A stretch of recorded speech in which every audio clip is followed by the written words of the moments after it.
kehidupan nyatanya seorang Epikuros itu jangan dibayangkan orang yang hura-hura. Jadi Epikuros ini bagi beberapa filosof dialah nanti yang mempelopori gaya hidup apa ya? Kalau barat itu namanya hippies.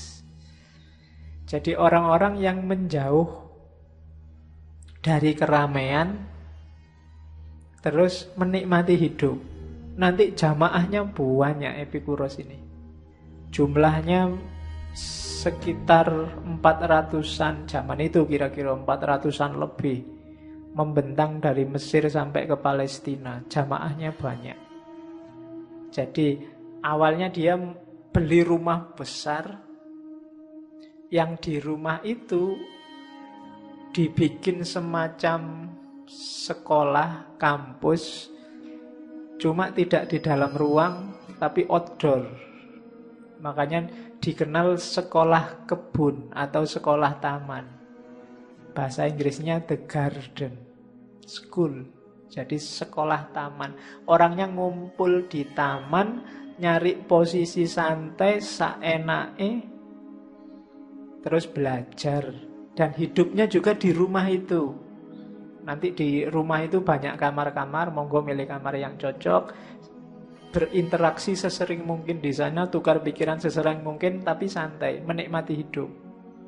Banyak nanti jamaahnya yang meninggalkan pekerjaannya, meninggalkan kesehariannya, kekayaannya untuk gabung di gengnya Epikuros ini. Itu jadi bikin semacam halako sendiri, keluar dari keramaiannya Athena, menjauh dari pusat kota. Tadi di cover awal kan gambarnya mirip semacam itu, cuma itu ilustrasi bareng-bareng.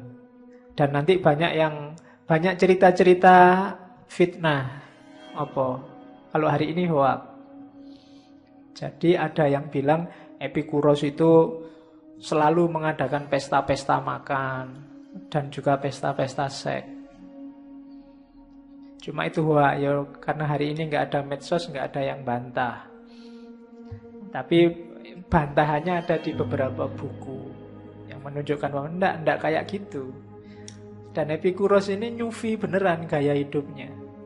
Bagi Epikuros, ya zaman itu di antara makanan mewah itu keju. Katanya Epikuros kalau orang sehari makan keju lebih dari 1 kali, itu sudah berlebihan. Ya rumusnya berarti kalau sehari makan 3 kali, ya kalau kita kaya, ya cukup makan enaknya sekali saja. Kalau makan enaknya lebih dari 1 kali, itu sudah berlebihan.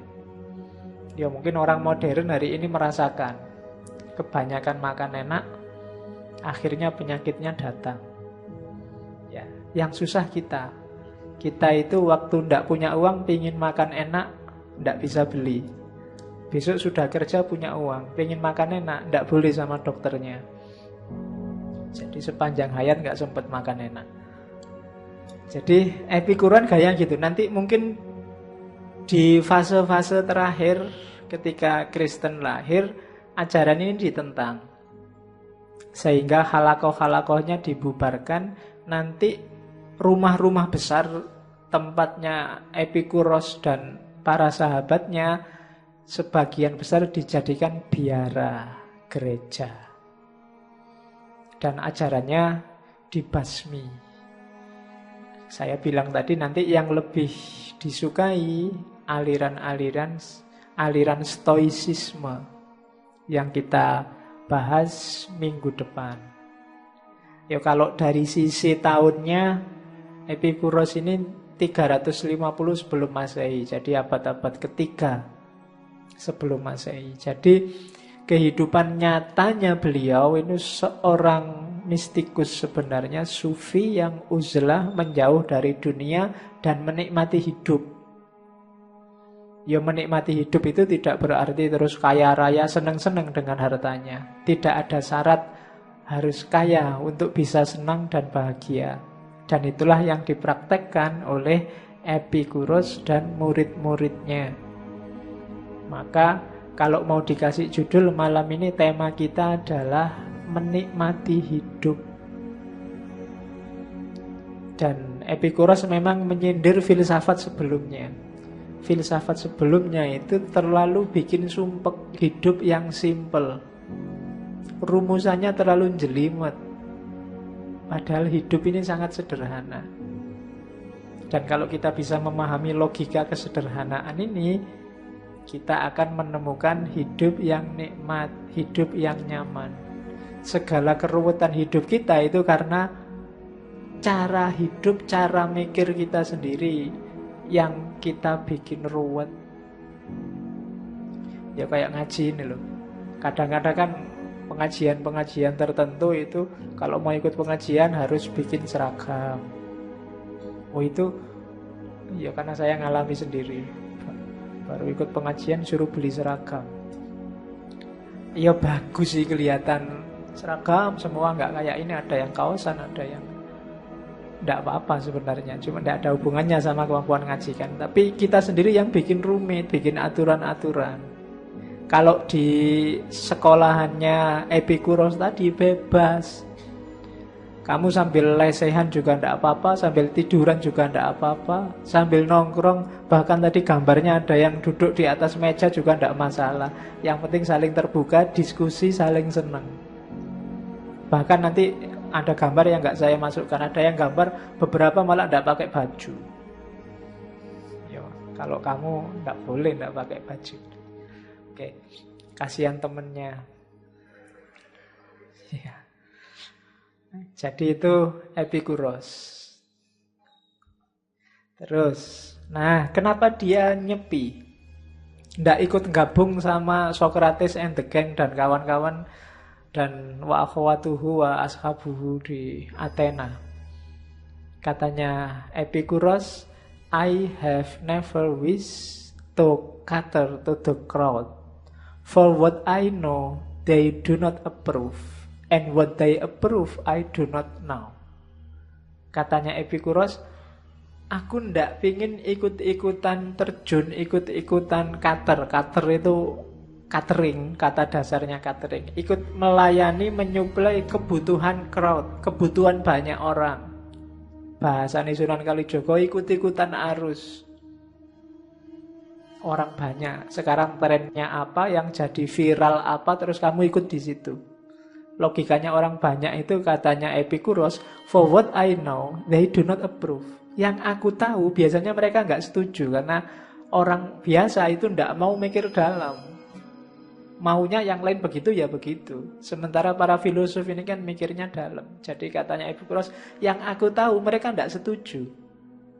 Dan apa yang mereka setujui aku nggak tahu. I don't know. Maksudnya apa? Yang berjalan di masyarakat ini aku tidak paham. Kok bisa ya orang itu kayak gitu? Logika masa itu kan kalau kadang-kadang kita pikir kan kadang nggak nyambung. Ujuk-ujuk ada anak kecil bawa tulisan di pinggir nyegat bis pakai om, telolet om. Itu se-Indonesia setuju, viral itu. Itu kan what they approve I do not know. Tidak paham belas aku. Yo contoh yang lain banyak. Ya sekarang tinggal kamu sebut yang viral hari ini apa. Wong ada Raja Salman nambah cutinya 3 hari. Itu heboh se-Indonesia. Aku ya bingung istimewanya di mana sih? Wong ya rojo, cuti dan kerasan nambah 3 hari itu biasa aja. Wong mereka bayar-bayar sendiri. Tapi kok se-Indonesia terus heboh ya? Itu for what they approve I do not know. Piye yo mikir wong-wong itu kan gitu. Maka katanya Epikuros, daripada capek mikir orang banyak ya sudahlah. Nanti aku ngomong apa-apa juga dimarahi sama mereka. For what I know they do not approve. Wong mereka memang nggak nyampe. Daripada capek ngeladeni, minggirlah kita sebentar. Kita nikmati hidup kita sendiri. Nah itu Epikuros. Kalau mikir terus crowd, mikir terus kerumunan, sumpek kita. Kita cari yang paling nyaman. Nah, ngaji ini juga begitu, kamu boleh bebas. Selonjor boleh, tidak harus pakai silo. Ya, kelesetan juga boleh, cuma jangan di depan. Kalau di depan sini terus kamu tidur, nanti yang lain berdiri sholat, kapok kamu. Oke. Jadi kalau tidur di belakang.